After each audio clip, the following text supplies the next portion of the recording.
जय श्री कृष्णा, जय श्री राम। भाव और मन को पवित्र रखते हुए इस मंत्र का जाप करें। इस मंत्र का जाप करने से सुख, शांति, समृद्धि, वैभव और घर में सकारात्मकता आती है और हमारे मन को शांति मिलती है।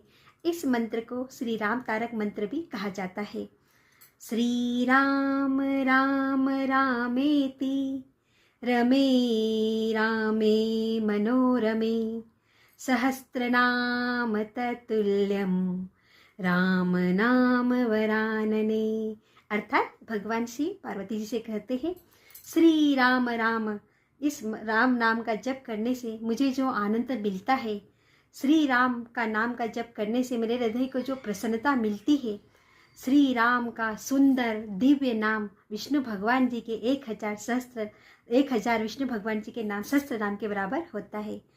तो आप इस मंत्र का जाप चलते फिरते उठते बैठते जरूर करिए। जय श्री राम।